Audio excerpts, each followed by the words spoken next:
Architectures of Spiritual Consciousness, Epilogue. After the ninth world. I began with a distinction. I did not expect it to become an architecture. At first there was only a difficulty I could no longer explain away. I had encountered forms of spiritual maturity that seemed equally serious and yet organized reality in profoundly different ways. One consciousness moved by subtraction, stripping experience toward what could not be removed, another moved by integration, gathering multiplicity into an increasingly elaborate whole. One was drawn toward love, another toward sacred form, another toward direct disclosure, another toward the suffering of other beings. Each could carry the unmistakable weight of long practice. Each could produce people whose lives were difficult to dismiss as merely preliminary. Yet from within any one of these worlds, the others could easily appear incomplete. The obvious solution was hierarchy. One must be deeper. One must have gone further. One must contain what the other had only partially understood. Spiritual traditions have developed extraordinarily sophisticated ways of making precisely this move. What appears irreducibly different can usually be placed somewhere inside a sufficiently large ladder. One realization becomes preliminary to another. One path reaches a partial truth completed elsewhere. One language is allowed to remain valid only after its deepest meaning has been translated into the language of another. For a long time I also thought in such terms. It is an elegant solution, and elegance has its own persuasive force. But the contradictions accumulated. Again and again I encountered people, texts, practices, and entire spiritual worlds whose center of gravity could not be reduced without something essential being lost. A consciousness organized around love was not simply performing philosophy emotionally. Ritual was not merely psychology expressed through symbols. A subtractive path was not necessarily waiting to rediscover everything it had removed. Vision was not simply immature analysis speaking in images. Compassion did not have to be translated into another realization before its own mature fruit became real. At some point, a different possibility became harder to avoid. Perhaps mature spiritual consciousness does not always converge toward one phenomenological form. Perhaps some differences survive maturity, and perhaps the demand that they disappear tells us as much about the person constructing the hierarchy as about the lives being classified. That possibility became the beginning of this work. I did not begin by trying to establish 9 modes. The number came later. Nor did I begin with a theory of comparative religion and search traditions for examples that would populate it.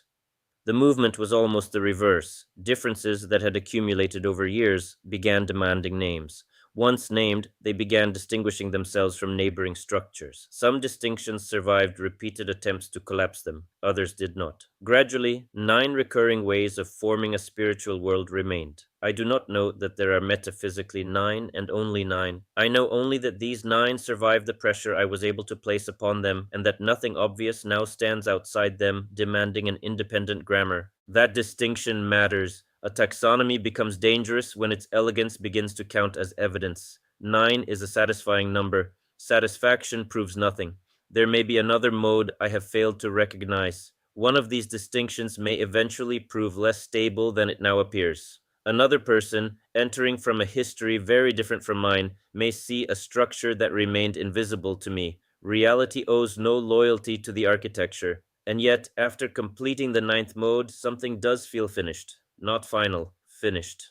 That difference has become important to me. Finality asks the terrain to stop changing. Completion merely says that the work has reached the point where adding more would no longer necessarily make it more true. There are innumerable practices, traditions, temperaments, states, institutions, archetypes, and combinations that have not been given separate names here. But when I ask what operation actually organizes them, what consciousness repeatedly does in order to encounter, receive, enact, love, understand, purify, release, integrate, or transform the sacred, they tend to return to one of these modes or to configurations among them. That may change. For now, it is enough.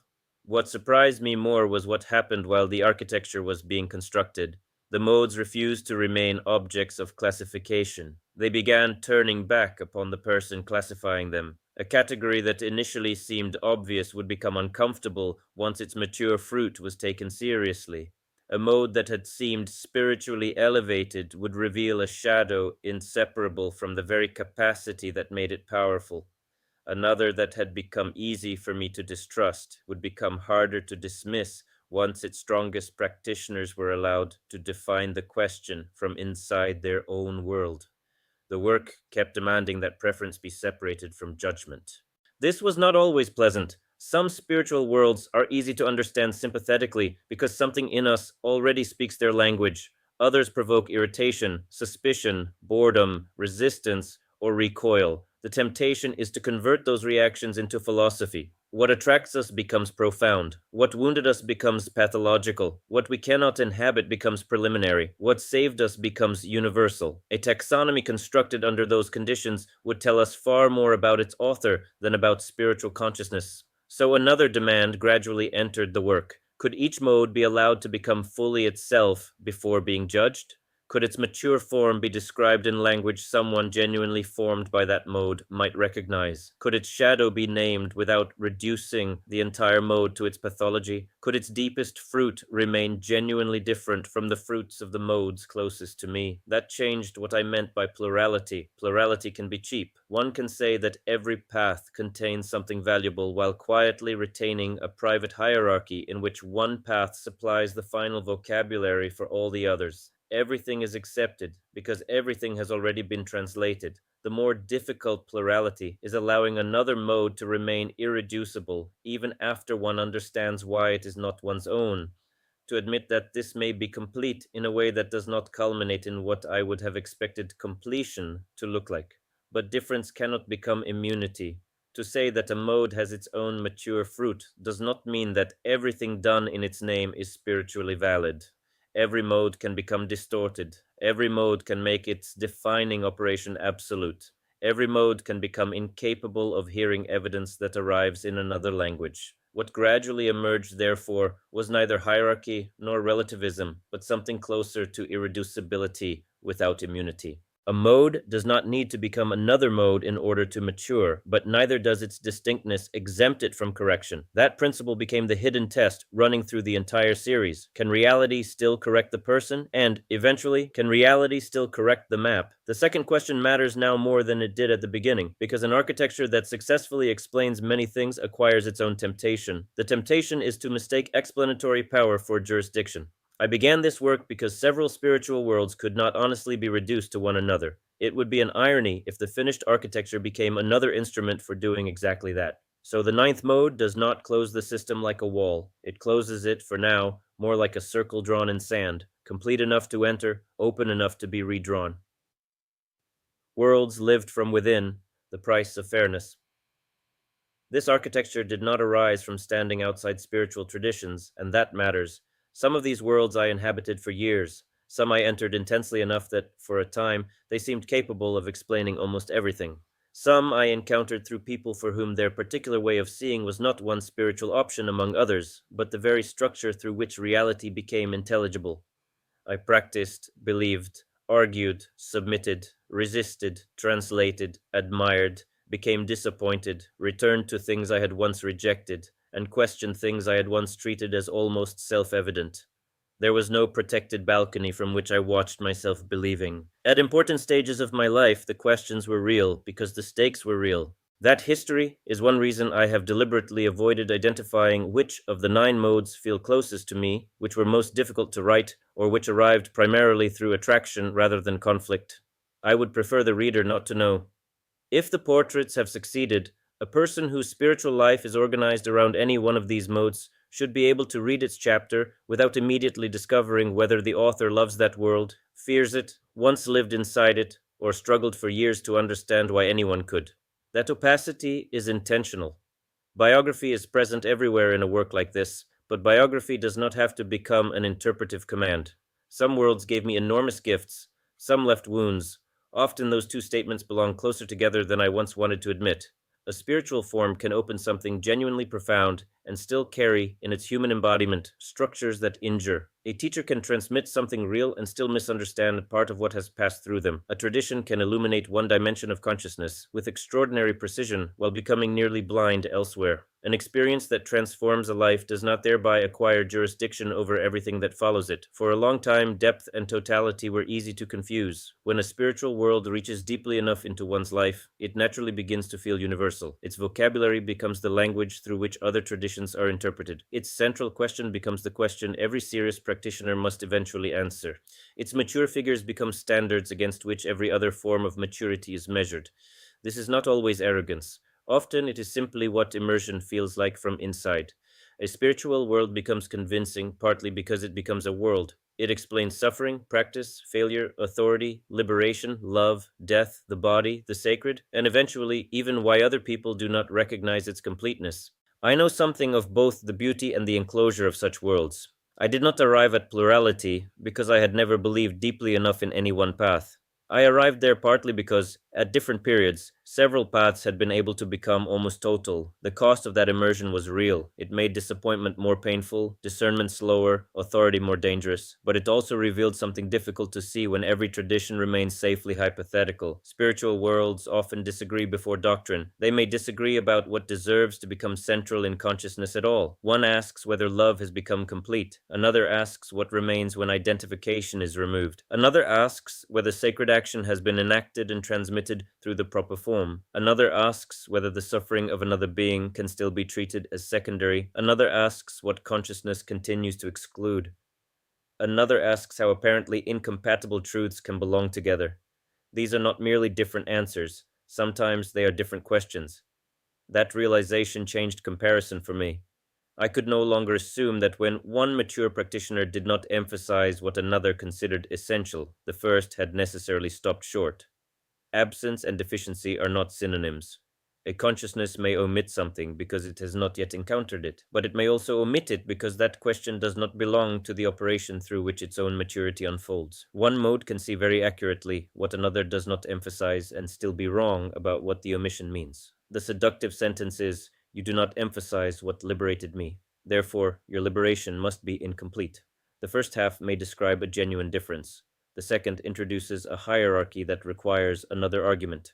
This was difficult for me to accept because ladders are reassuring. They place everything somewhere. Someone is preliminary, someone advanced, someone has realized the absolute but not manifestation, someone loves God but remains trapped in duality, someone has powerful visions but lacks discrimination, someone has analysis but not realization, someone performs ritual but has not reached what ritual symbolizes, someone has gone beyond form but lost the richness form contains. There is almost always a way to make the neighboring world incomplete, and often the criticism contains a real perception. That is what makes it persuasive. The mistake comes when another mode's omission is automatically converted into developmental distance. Once I allowed that mature difference might survive, another surrender followed. There may be no privileged location from which every spiritual life can finally be translated without remainder. The person who loves may know something the analyst does not possess merely by understanding love. The analyst may see structures that remain invisible to the devotee. The ascetic may acquire a freedom that no conceptual description reproduces. The visionary may encounter something argument cannot generate.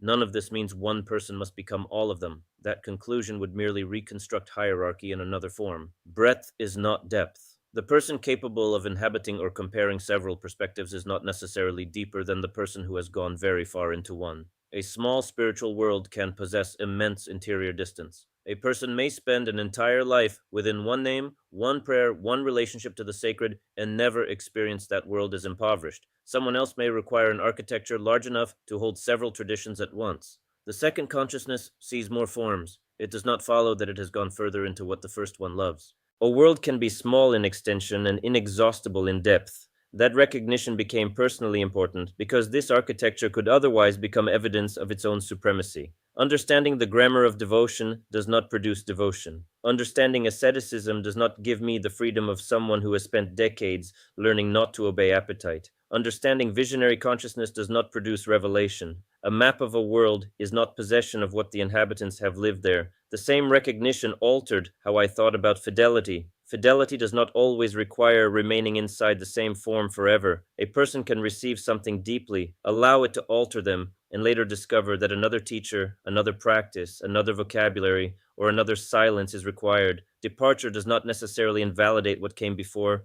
Gratitude does not require permanent submission. A teacher can be indispensable for a period without becoming indispensable absolutely. A transmission can remain formative without retaining jurisdiction over every later development. One can leave a teacher without leaving what one was trying to learn. There is, of course, a shallow eclecticism that gathers fragments precisely so that nothing can demand enough to transform the collector. But there is another trajectory in which one enters deeply, pays the cost of immersion, receives what can genuinely be received, and later discovers that fidelity to truth requires movement. From outside, the two can look similar. Internally, they are nearly opposites. One avoids transformation by refusing commitment. The other moves because transformation has already occurred. This is where the personal discipline of the project became most demanding.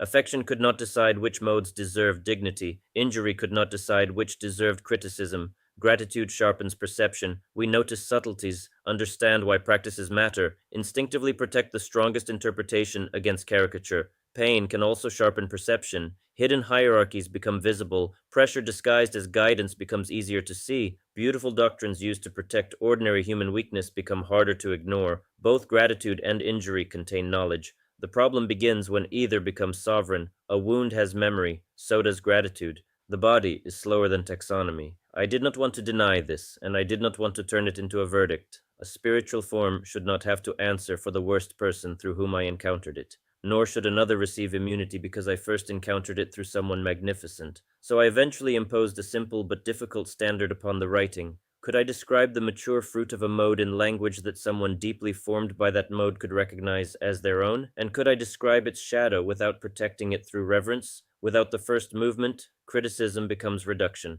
Without the second, reverence becomes hagiography. I found that the balance could not be achieved through emotional neutrality. I do not possess neutrality toward many of these worlds, and pretending otherwise would have produced only a colder form of dishonesty. What became possible was something more demanding, fairness without neutrality. I could know that something had affected me profoundly and still refuse to make the effect into a verdict. I could remain grateful without granting immunity. I could retain anger without granting it jurisdiction. At several points, the chapter I most wanted to write was not the chapter the mode deserved. Sometimes I wanted to expose, sometimes to defend, sometimes to explain why a particular spiritual form had once seemed overwhelming, sometimes to show why it could become dangerous. But the mode kept resisting those uses. It demanded its own center. I had to ask not first, what did this world do to me? But what does this world look like when its own operation becomes mature? Only afterward could the shadows return. And when they did, one of the central discoveries of the whole project began to appear. The shadows were rarely foreign additions. They usually grew directly out of the mode's greatest strength. That insight would eventually become the conceptual center of the epilogue.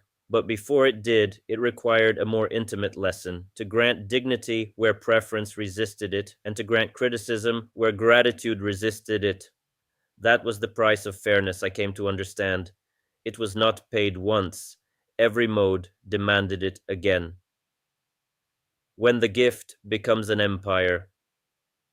One of the most important things this work taught me was that spiritual distortion rarely arrives wearing a completely foreign face. More often, it grows out of the very capacity that first made a mode powerful. The gift is real. Then the gift becomes sufficient. Then sufficient becomes universal. Eventually, what once liberated consciousness begins organizing the terms under which consciousness is allowed to encounter reality at all.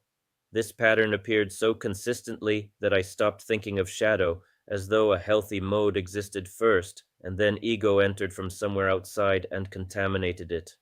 Often the distortion was more intimate. The shadow was not the opposite of the gift. It was the gift carried beyond proportion.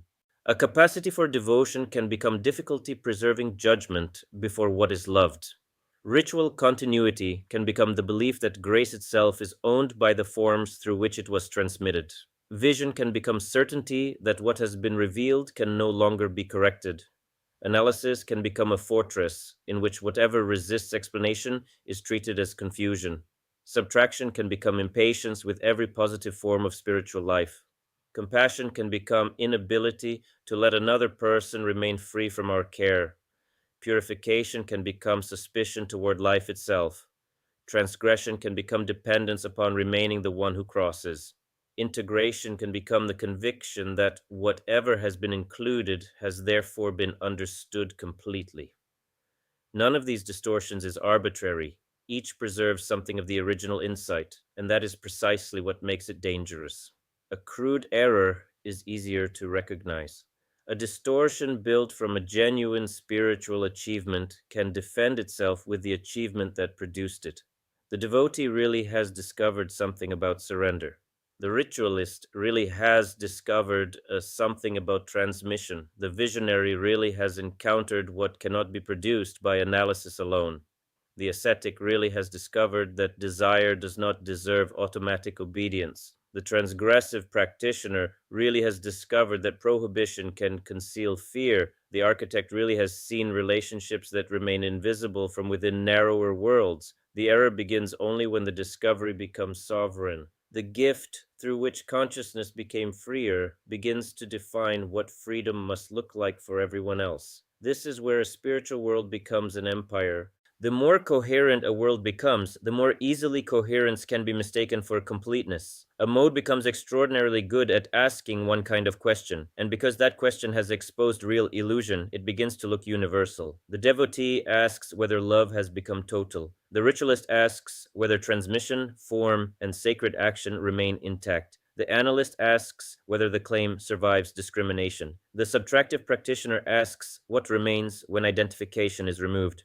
The compassionate practitioner asks whether another being's suffering can still be treated as secondary. The ascetic asks what can be relinquished without loss. The transgressive practitioner asks what consciousness still cannot approach without contraction. The architect asks how apparently incompatible truths belong together. Each question can cut deeply. Each can expose something real. Each can become a path of transformation. The imperial era begins when the question, through which one consciousness became free, is converted into the examination every other consciousness must pass. Difference becomes deficiency. The neighboring mode is no longer permitted another center. It must be translated into the question that matters most to us. If it does not answer that question, it is incomplete. If it answers differently, its answer is preliminary. If the problem does not arise there at all, the absence itself becomes evidence that it has not gone far enough. This move can be made with great sophistication, even generosity. One may say, yes, this is a genuine path. Yes, this practitioner has realized something. Yes, this tradition possesses profound insight, and then quietly add that its realization remains partial because it has not yet reached what my architecture regards as complete. Nothing has been rejected. Everything has been subordinated. That is why I eventually became wary not of translation itself, but of annexation. Translation can illuminate. It can reveal genuine relations and unexpected similarities. Annexation begins when the translated world is no longer permitted to answer, no, that is not what I am doing. A sufficiently intelligent person can become fluent in many traditions and remain thoroughly imperial. They simply construct a larger system in which every religion, practice, mystical state, and doctrine already possesses its assigned place. The architecture becomes magnificent. Nothing is allowed to stand outside it. Because it includes everything, its imperialism can be mistaken for generosity. The danger is particularly strong for integrative architectural consciousness, and therefore for a project like this one, architecture sees relations others miss. It can hold tensions that narrower systems resolve by dismissal. It can build bridges between metaphysics, psychology, ritual, history, and experience. But the capacity to make many things intelligible easily produces the inference that one therefore occupies the position from which their real significance becomes visible. That does not follow. To recognize a pattern is not to acquire sovereignty over what has been recognized. The correction becomes clearer once we remember that spiritual worlds do not always offer different answers to one question. Sometimes they are organized around different questions altogether. What is the nature of the one to whom experience appears? How can the whole being become service to the beloved? What sacred form has been transmitted, and how must it be enacted? What remains excluded from the field of the sacred? Which has answered correctly? The question may already be malformed. A relational consciousness may not experience the disappearance of relation as an unresolved problem. A subtractive consciousness may not experience preservation of sacred form as necessary. A ritual consciousness may not regard spontaneous realization outside transmission as a sufficient account of authority. An architect may find all three perspectives partial, but the architect's desire to integrate them is itself another mode-specific desire. It cannot simply be assumed to stand above the others. This leads to one of the principles I wish I had understood earlier. What appears to one mode as an unanswered spiritual problem may not arise as a problem inside another mature mode at all. That does not mean every omission is legitimate. A practitioner can genuinely fail to see something. A tradition can produce blind spots. A mode can avoid a problem because the problem threatens its identity. But absence alone proves little. You do not contain what matters to me may be true. Therefore, you are incomplete, requires another argument. The same restraint applies to breadth. The ability to see several modes represents real breadth, but breadth and depth are different variables. A person may know one sacred language and have gone extraordinarily far within it. The architect may understand the grammar of devotion perfectly and still not know what decades of complete relational surrender have done to another person's heart. The analyst may explain asceticism and still not possess the freedom from need produced by a lifetime of restraint. The historian may understand visionary traditions and never have encountered revelation. The map maker does not automatically outrank the inhabitant. Perhaps the most seductive form of imperialism is the ideal of completion. Different traditions emphasize different dimensions, so why not conclude that the most complete spirituality must integrate them all? Love and knowledge, embodiment and compassion, contemplation and ritual, direct experience and discipline. Surely the highest form should gather every genuine capacity into one comprehensive whole. The difficulty is that this quietly assumes integration itself is the universal criterion of maturity. That is already an architectural judgment. The supposedly complete human being begins to resemble the person who values architecture. Another mode may define maturity differently. A devotee may not experience the absence of systematic metaphysical breadth as a loss. An ascetic may have no desire to cultivate every possible spiritual capacity. A subtractive practitioner may regard increasing complexity as precisely the movement practice is meant to interrupt. A compassionate practitioner may care less about possessing a complete interior map than about whether another being's suffering has become harder to ignore. Integration is not completion merely because the architect experiences fragmentation as the central problem. That was one of the hardest conclusions for this work to accept, because the nine modes themselves are an enormous act of integration. The series gathers, distinguishes, compares, relates, and builds. It is almost an archetypal product of the architectural operation.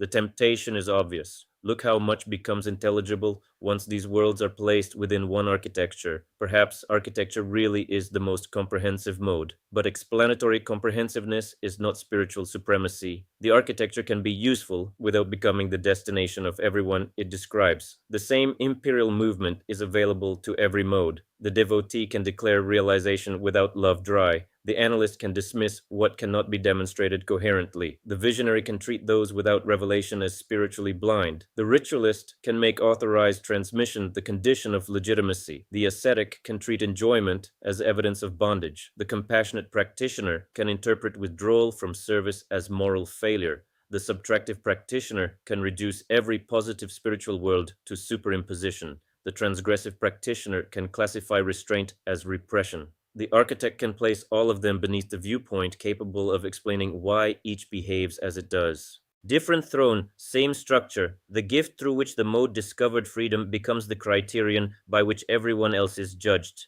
This is why maturity cannot simply mean excellence at the defining operation. One can become extraordinarily good at an operation and increasingly imprisoned by it. The mature answer is not bland balance, nor a moderate consciousness in which all nine modes are represented equally. A mature devotee should not have to love less. A mature ascetic should not have to abandon restraint. A mature ritual consciousness does not mature by discovering that ritual was unnecessary all along. A mature visionary does not become an analyst who happens occasionally to receive visions. A mature transgressive consciousness does not return to fear of the forbidden. Something subtler happens. The operation remains available. Its sovereignty ends. The devotee still loves, but love no longer authorizes blindness. The ritualist still values transmission, but transmission no longer becomes ownership of grace. The visionary still receives, but revelation no longer exempts interpretation from correction. The analyst still discriminates, but analysis no longer assumes that what it cannot formulate lacks reality. The subtractive practitioner still releases identification, but subtraction no longer requires every positive spiritual form to justify its existence. The compassionate practitioner still responds to suffering, but care no longer requires possession of the person being helped. The ascetic still refuses what does not deserve obedience, but freedom from desire no longer becomes hatred of desire. The transgressive practitioner still approaches what contraction excludes, but transgression no longer needs to become identity. The architect still builds, but the architecture can remain incomplete without experiencing incompleteness as defeat. This is what I came to mean by proportion, not moderation, not compromise, not a spiritual middle in which every intensity is softened. Proportion means that a capacity operates within the range in which it remains truthful. Fire is not improved by becoming colder. The problem begins when fire attempts to become the entire world. Spiritual capacities need not be diluted. They need to remain proportionate to reality. This is also why power cannot establish rank. Vision can be powerful. Transgression can be powerful. Ascetic discipline can be powerful. Devotional absorption can be powerful. Architecture can reorganize enormous amounts of experience. But power tells us only that something can reorganize consciousness. It does not tell us whether the reorganization has become wiser. Power is not rank. The question is what the operation has done to the person's relationship with reality. Has it increased freedom, responsibility, the range of what can be encountered? Has it made correction easier or harder? Has it reduced the need to protect spiritual identity?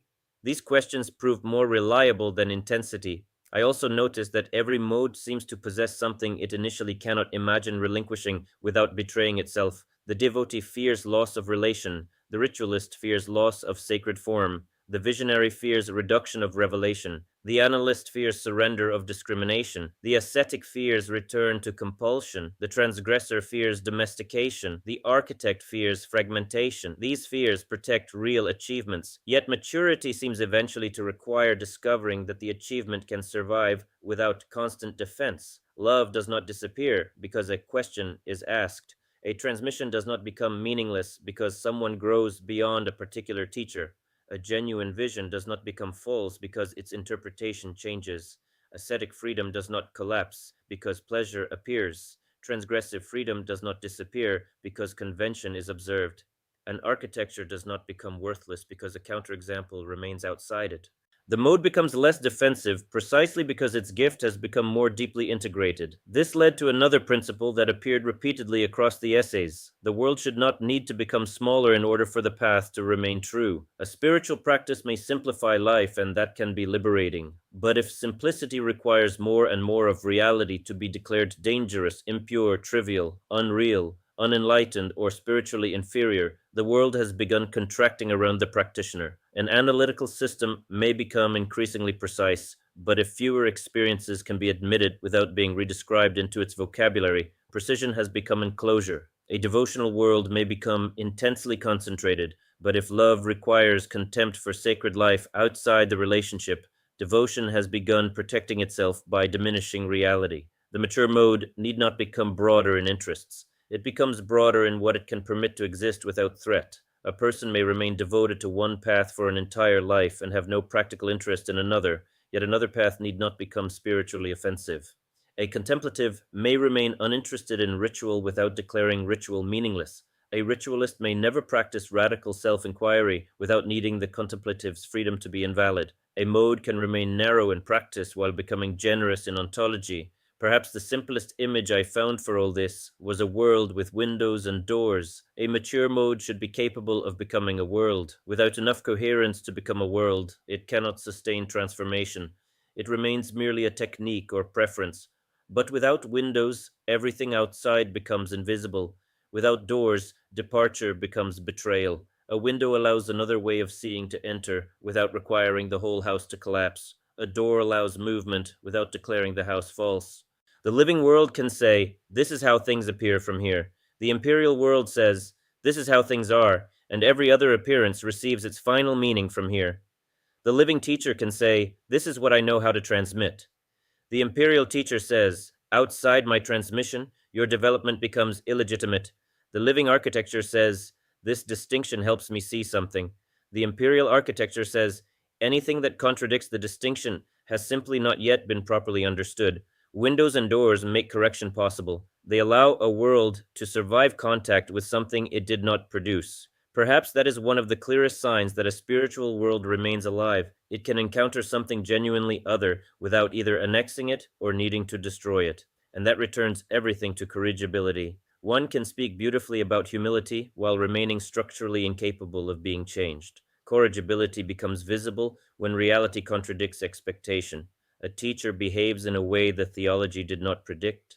A disciple matures outside the authorized structure. A practice fails. An allegedly inferior path produces someone difficult to dismiss. A cherished interpretation no longer matches the text. A vision reveals something real, but the conclusion drawn from it later proves mistaken. Does the world have somewhere for this to go besides denial? Can the person say, I was wrong about the range of this insight? Not, everything was false. Simply, I made a local truth universal. That sentence requires remarkable freedom because it asks consciousness to revise the interpretation of something that may once have saved it. A local truth does not become false when its jurisdiction becomes smaller. A teacher can remain formative without being final. A tradition can remain sacred without being universal. An insight can remain real after its authority has been reduced.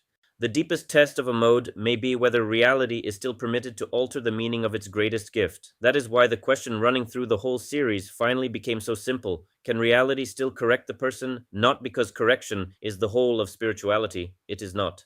But because a world that cannot be corrected has placed itself beyond relationship with what it claims to know. Its greatest insight has become a border reality is no longer permitted to cross. No view from nowhere. There is one more difficulty I cannot honestly leave outside the epilogue. I do not occupy a neutral position beyond the nine modes. This work has a temperament. Its architecture is evidence of one. The desire to distinguish, compare, preserve irreducibility, identify structural relations, and then construct a framework large enough to hold them together is not a view from nowhere. It is an operation, one of the nine. There is something almost comical about an architectural consciousness producing a large architecture whose central warning is that no mode should become imperial. The danger is obvious. Architecture can congratulate itself for being the mode sophisticated enough to understand why every other mode is partial. Plurality then becomes the latest form of architectural supremacy. So the work has to surrender even that privilege. The capacity to recognize several worlds is not the criterion by which the inhabitants of those worlds should be measured. Someone may have no interest in this taxonomy. They may never need it. They may remain within one sacred world for an entire life, and that fact tells me almost nothing about their depth. One of the humbling implications of the project is that a person whose consciousness is very different from mine may understand almost none of this architecture, and still have gone much further into the operation that actually formed their life. The mapmaker does not automatically outrank the inhabitant. That is obvious when stated plainly. It is harder to remember after drawing a large map. The same restraint must apply to the number itself. There is something aesthetically satisfying about 9, but aesthetic satisfaction is not evidence. These are the 9 modes I could see clearly enough to differentiate. They survived repeated comparison. They absorbed many apparent counterexamples as mixed configurations without becoming shapeless categories. That gives me some confidence that the principal spine has been captured. It does not give me the right to turn 9 into metaphysics. If another operation appears, one that forms a spiritual world with its own central intuition, mature fruit, characteristic distortion, and irreducible phenomenology, it should be added. If two existing modes eventually prove to be one, they should be joined. If a distinction proves confused, it should be abandoned. Nothing essential is threatened by this because the purpose was never to defend the number. The purpose was to see more accurately. These modes are lenses, not jurisdictions. A lens earns its place by revealing something. It does not acquire ownership over what becomes visible through it. The same principle must apply to the architecture's explanatory power. A sophisticated system can incorporate almost any new information. That is not enough. The harder question is whether anything could happen that would require the structure itself to change. A self-sealing worldview has explanations for every outcome. If the disciple remains, the teaching works. If the disciple leaves, ego has prevailed.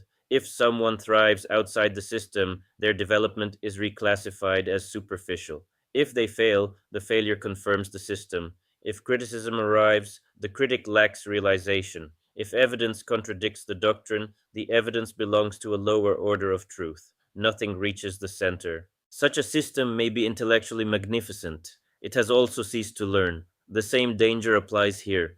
If every spiritual phenomenon can always be reclassified as some combination of the nine modes, the taxonomy may eventually become impossible to challenge. That would not demonstrate comprehensiveness, it would demonstrate insulation. There must remain a possibility that something does not fit. A tenth mode, a distinction badly drawn, a configuration whose phenomenology contradicts the structure, a mature practitioner whose life exposes an assumption hidden in the taxonomy. The appropriate response cannot always be, I can explain that too. Sometimes it must be, then the map changes. A map that cannot survive correction has already become an empire. This is why humility here is not an ornamental virtue added after construction. It belongs to the architecture's epistemic integrity. The terrain retains the right to redraw the map. The moment the map denies that right, it has stopped being an instrument of understanding and begun demanding allegiance. This principle must turn upon the work itself with exactly the same force with which it was applied to the nine modes. The tradition that wounded us must remain corrigible, so must the tradition that saved us. The teacher whose authority we rejected must remain corrigible, so must the teacher whose words still move us. The world view we have outgrown must remain corrigible, so must the one we presently inhabit. And the architecture constructed here must remain corrigible as well. Otherwise, the whole argument becomes a performative contradiction. Another system whose special insight consists in explaining why all other systems become imperial.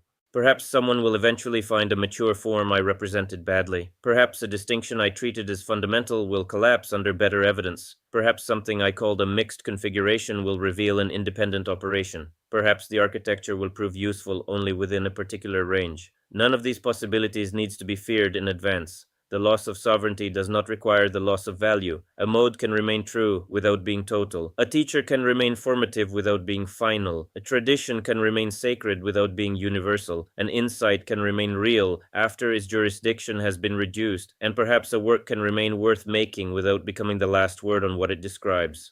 This may be the final intellectual humility the project requires. The terrain retains the right to redraw the map.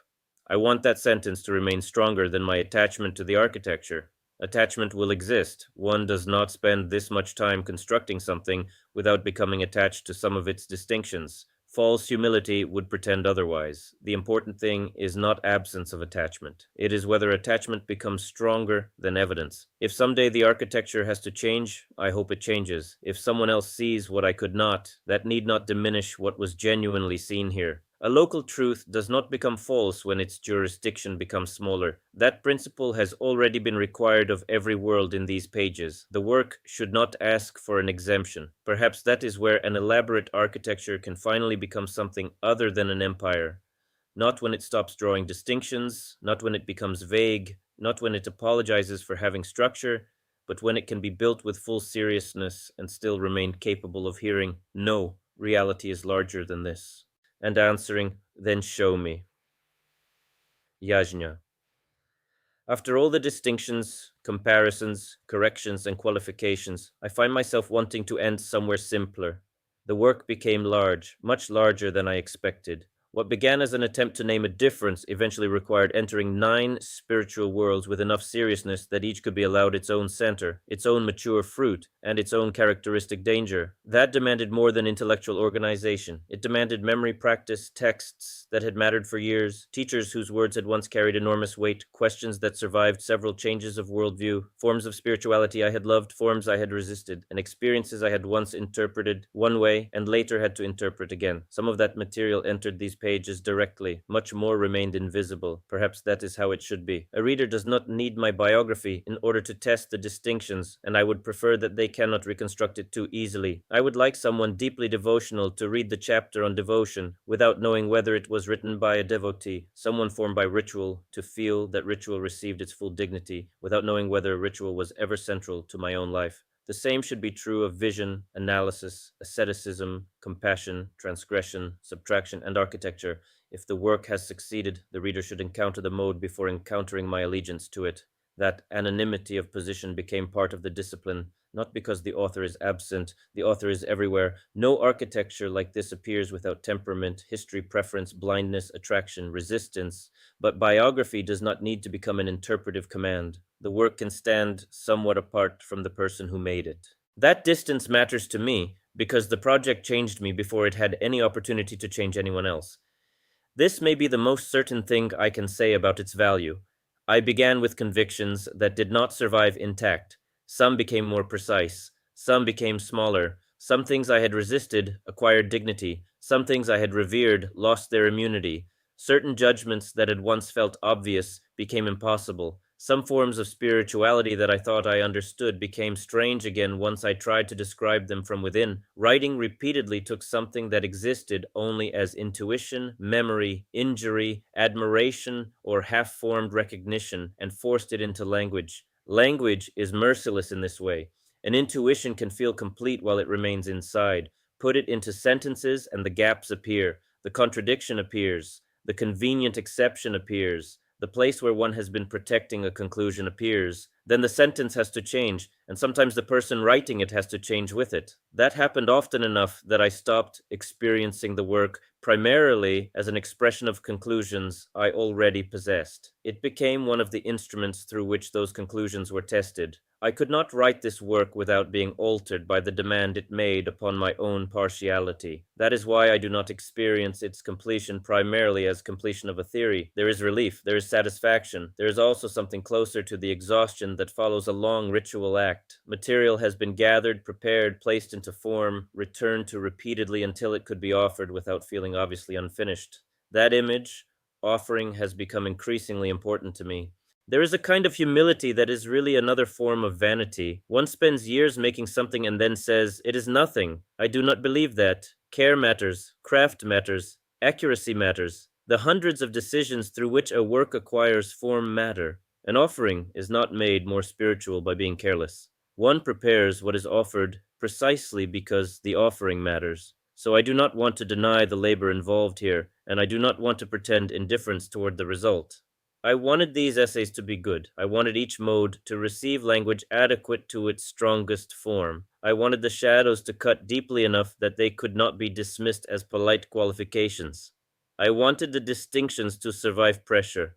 I wanted the prose to carry something of the intensity through which the ideas themselves had become real. That desire for quality is not something I wish to renounce. What can be relinquished is something else. Possession. The demand that the work now confirm the significance of the person who produced it. The demand that readers receive it in a particular way. The demand that it become a school, that its categories be repeated, that usefulness be measured through attention. These demands seem increasingly separate from the act of making the work as well as I could. One can care enormously about an offering without demanding control over what happens after it leaves the hand.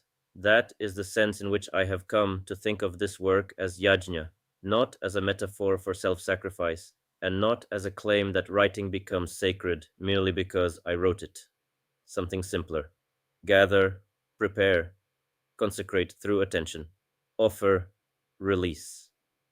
The work is completed only in the final movement. Spiritual writing carries a peculiar temptation because an insight can become a text can find readers, readers can begin asking questions, and the writer can gradually become the position from which the text must be interpreted. Before long, something that began as an encounter with truth can become a social role from which truth is administered. This progression is not inevitable, and public teaching is not inherently suspect. Some forms of transmission require visibility, but I have increasingly felt another possibility. The work can simply be made available. It can be read, listened to, found accidentally, ignored, returned to years later, argued with, used partly, rejected partly. Someone may take one distinction and forget the rest. Someone may encounter a mode they once despised and see it differently. Another may recognize a shadow they had been calling realization. Perhaps nothing will happen. The work does not need an institution for any of these encounters to be real, and the author does not need to stand beside it, prescribing what kind of person must be formed by reading it. Make the work carefully, make it available. Do not construct a throne beside it. That formulation feels close to the relationship I want with what I write.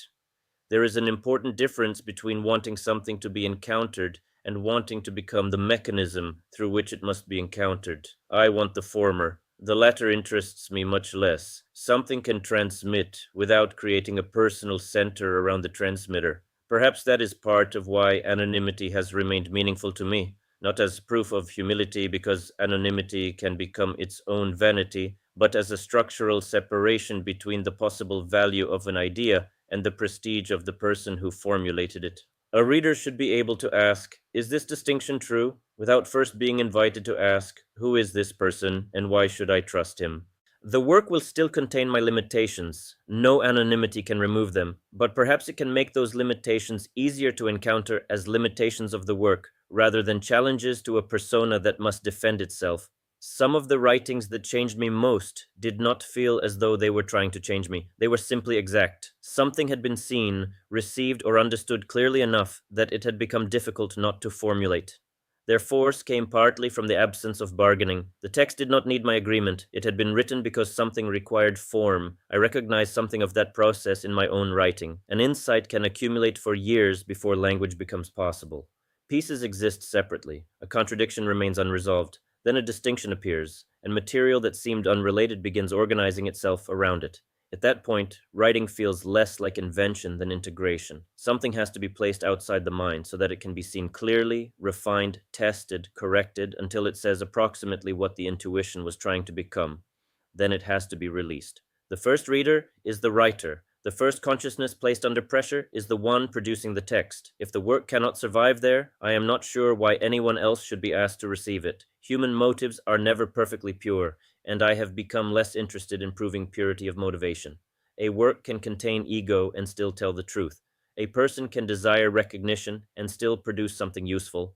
Another can sincerely desire to help humanity and produce something destructive. The better test is whether the work itself has been allowed to encounter resistance, whether it has corrected its author, and whether it can stand without demanding authority borrowed from the person who made it. There is another image that stayed with me while finishing the series. The architecture resembles a mandala, not because the 9 modes correspond to any traditional sacred geometry, they do not, but because a mandala is constructed through differentiation. Positions matter, relations matter, the whole gains intelligibility through structure. One does not honor such a form by refusing to make distinctions. Its beauty depends upon precision, but the elaborate structure is not constructed so that the maker can become proprietor of the sacred order represented within it. The form points beyond its construction, and in some ritual contexts, even great intricacy culminates in dissolution. That is close to what I want here. The architecture needed to be built completely enough that I could inhabit it, but having built it, I do not want to live inside it as a fortress, and I do not want to require anyone else to. The categories can remain useful, the distinctions can remain sharp, the architecture can remain standing. Psychologically, however, the construction has to be relinquished. That is where the mandala becomes yajna. The map itself enters the offering, not burned because it was worthless, but offered because it was completed. A great deal entered this work that cannot be found explicitly in its pages. Years of practice, forms of belief that once seemed obvious, teachers who opened doors, teachers whose limitations became visible only later, traditions that once felt complete, traditions I did not understand until I stopped demanding that they resemble what I already valued, moments of certainty and humiliation, arguments, translations, silence, disillusionment, gratitude, the desire to preserve something, and the need to leave something behind.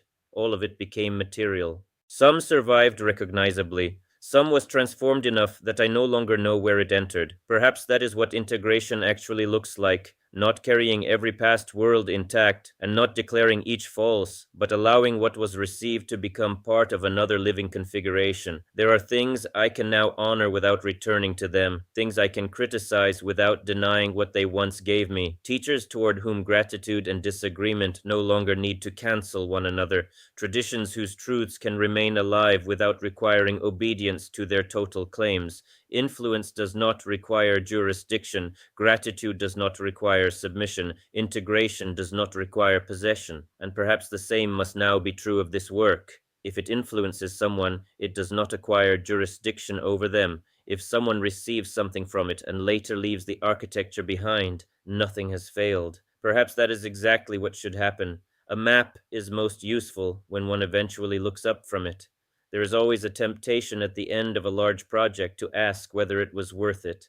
How many people will read it? How long will it survive? Will anyone take the taxonomy seriously? Will someone use it years from now? Will it disappear into the enormous amount of writing already in the world? I do not know, and I find that I care less about knowing than I would once have expected. The work has already done something irreversible. It forced distinctions I needed to make. It exposed loyalties I had not fully recognized as loyalties. It required me to restore dignity to what preference could have reduced and withdraw immunity from what gratitude could have protected. It made certain old hierarchies impossible to maintain honestly. It gave form to something that had accumulated for years without adequate language. That is already a real fruit. This work changed me before it had any opportunity to change anyone else.